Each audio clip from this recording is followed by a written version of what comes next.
You said something that made me ask this question as well, as far as because you started saying if we had Joel Embiid or Nikola Jokic or someone like that at center.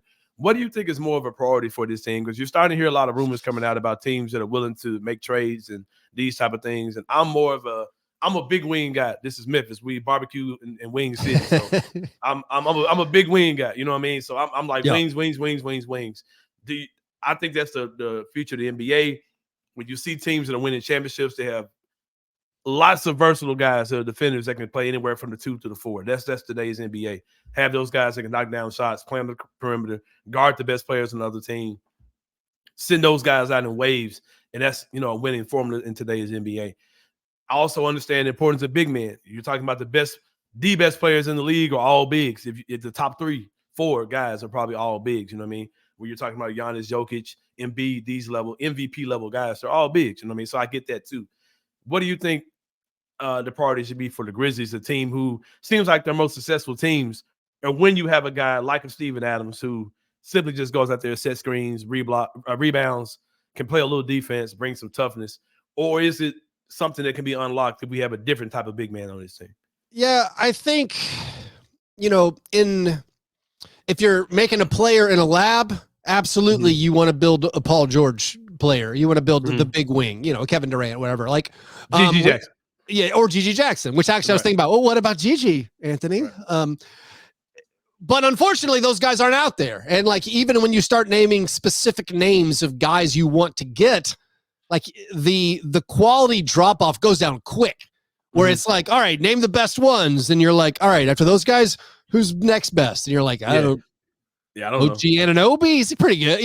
Royce O'Neal. I mean, what we doing? Yeah. Then we're down to Royce O'Neal. Then we're down to like, well, where's Dylan Brooks? He's like, right, so like right. There's not that many actually good players.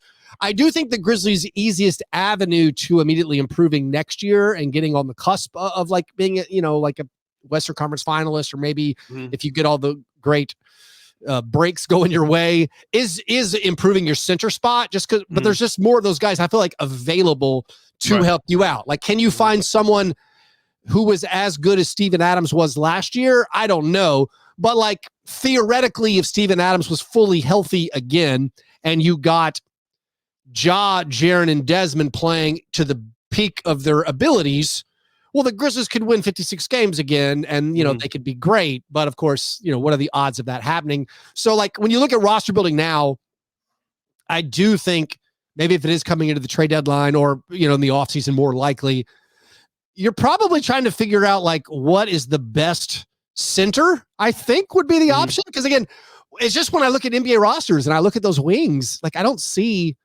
like what guy are we talking about? Like, is it a Trey Murphy type player, where it's just like, there really aren't. Every team wants them. And the teams that have them, you're like, well, you can't get them, so I don't know what I would do. Yeah, I'm kind of torn on it too. I stand firm that we need a wing would be the thing, because I think if you get a guy like if Mikal Bridges is available, I think there's no way you sneeze at that. I think if he's when I say available, I mean if he's remotely attainable. If you can trade him for warm bodies and you still got Jaren, Ja, and Dez on his team, I think you do it. I don't really care what the other pieces are, because I think, like you said, those guys don't come available. But I can also see a situation where you say, okay, I've got a Gigi Jackson, I've got Vince Williams, and these guys are only going to get better. I can see both sides of it. As far as the big man is concerned, my whole thing is this: like, there's a lot of time between now, and I don't even think opening day of next season is when you have to have your roster constructed. I think between now and the trade deadline of next year is when you have to have your team that's ready for contention, if that's what your goal is. And I think with that being said, I don't really think you should do anything big man wise unless you know what Steven Adams is. Because I don't want to make a move for a big man and I've still got Steven Adams on my roster. You know what I mean? Like if I can either make a move for him or see what he is and move him sometime next year, between now and next year, that's what I'm leaning more towards. But I could definitely see both sides for sure.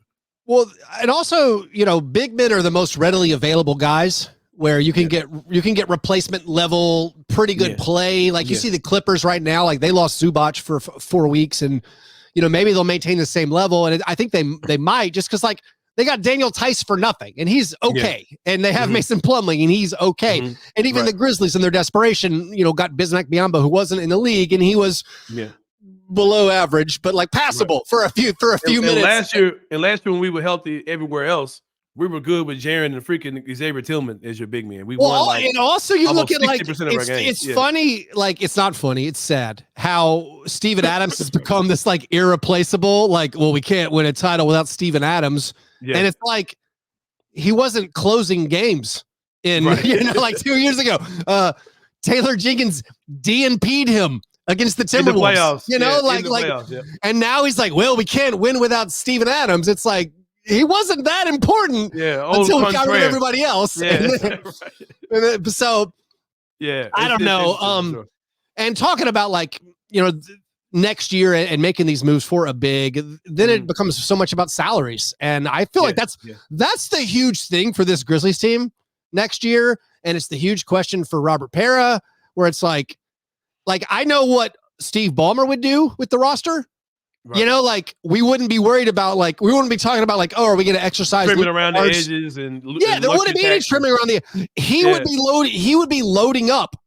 He would be taking Brandon Clark and LaRavia, and he would be trading those two guys to bring in guys who made more money, because you have to build up these salary slots to stay over the cap.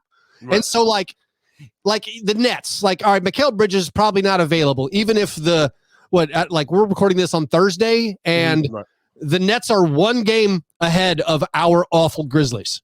And they've been healthy, and they stink. And it's like, we offered them 4 first-round picks allegedly for Mikal Bridges.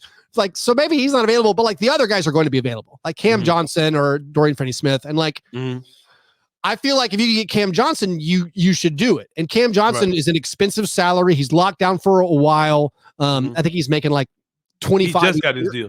This is the first year of his deal, I think. Yeah, so he's a little bit older, but he's a shooter. In my mind, he fits really well next to Jaren and Bane and Ja. He's not a good rebounder, which is again you said he's older. Cam Johnson might be the oldest guy we think is a young player in the league. That dude's pushing on 30. Yeah, he's 28. Is he actually 20? Yeah. He looks like a rookie. He looks like he only got drafted a few years ago, and he looks super young. No, but that's the type of guy where I'm like, all right, you could get pretty close with Luke Kennard plus somebody if it's I don't really want to get rid of Zaire just because who cares? Our season's lost, and he fits well with Ja, and let's give him another year because why not?